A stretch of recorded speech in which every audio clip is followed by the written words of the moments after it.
पुनः शिक्षा दर्पण में आप सबों का स्वागत।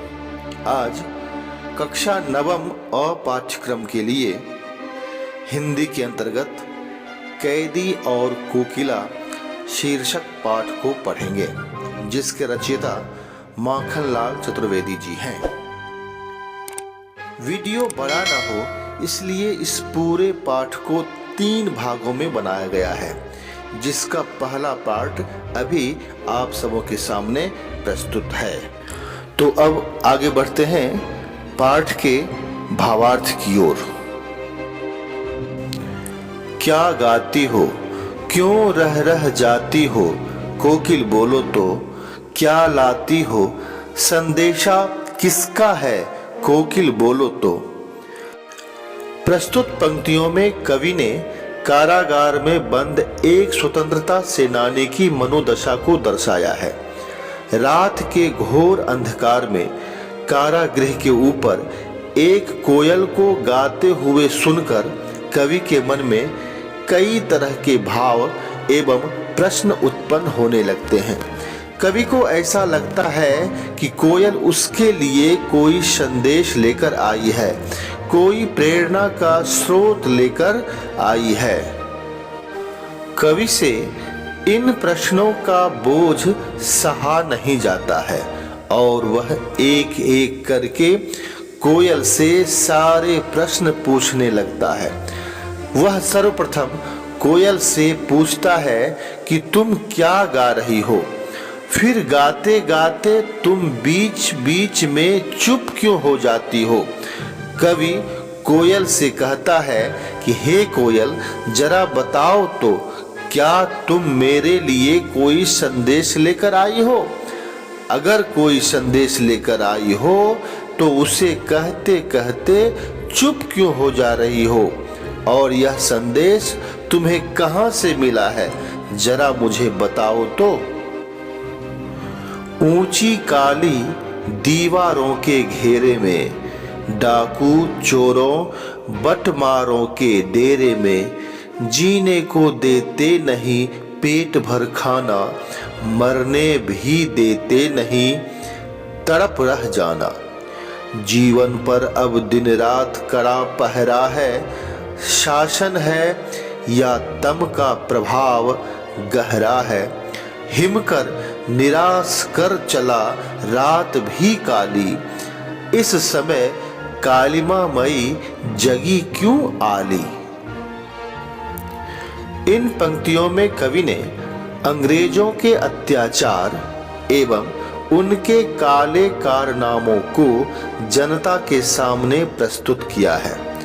पराधीन भारत में जेल में बंद स्वतंत्रता सेनानी जेल के अंदर होने वाले अत्याचार एवं अपनी दयनीय स्थिति का वर्णन करते हुए कहता है कि उन्हें जेल के अंदर अंधकार में काली और ऊंची दीवारों के बीच डाकुओं, चोरों और लुटेरों के साथ रहना पड़ रहा है, जहां उनका कोई मान सम्मान नहीं है।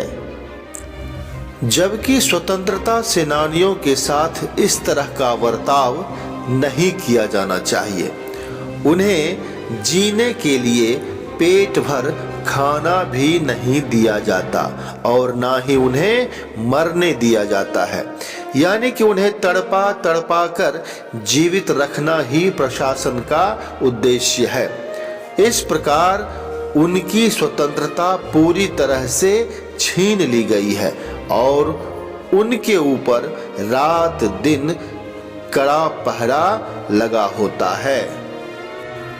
अंग्रेजी शासन उनके साथ घोर अन्याय कर रहा है और अंग्रेजों के राज में स्वतंत्रता सेनानी को आकाश में भी घोर अंधकार रूपी निराशा दिख रही है, जहां न्याय रूपी चंद्रमा का थोड़ा सा भी प्रकाश नहीं है।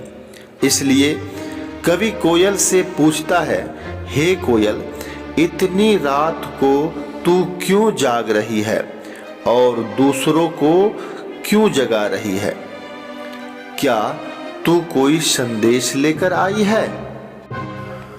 क्यों हूक पड़ी वेदना बोझ वाली सी, कोकिल बोलो तो क्या लुटा मृदुल वैभव की रखवाली सी, कोकिल बोलो तो। इन पंक्तियों में कवि ने कोयल के स्वर में निहित वेदना को बोझ के समान बताकर पराधीन भारतवासियों के मन में छुपी वेदना की ओर इशारा किया है। जेल में बंद स्वतंत्रता सेनानी कोयल की आवाज में दर्द का अनुभव करता है। उसे ऐसा लगता है कि कोयल ने अंग्रेज सरकार द्वारा किए जाने वाले अत्याचार को देख लिया है, इसलिए उसके कंठ से मीठी एवं मधुर ध्वनि के बजाय वेदना के स्वर सुनाई पड़ रही है, जिसमें कोयल के दर्द की हूक भी शामिल है। कवि के अनुसार कोयल अपनी वेदना सुनाना चाहती है, इसलिए कवि कोयल से पूछ रहा है, कोयल बोलो तो तुम्हारा क्या लुट गया है जो तुम्हारे कंठ से वेदना की ऐसी हूक सुनाई पड़ रही है। कोयल तो सबसे मीठी एवं सुरीली आवाज के लिए विख्यात है, जिसे गाते हुए सुनकर कोई भी मनुष्य प्रसन्न हो उठता है।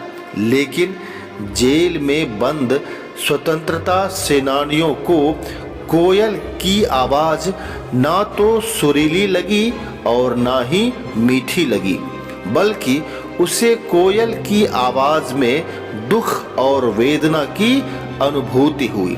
इसलिए कवि व्याकुल हो उठा और कोयल से बार बार पूछने लगा कि बताओ कोयल, तुम्हारे ऊपर क्या विपदा आई है।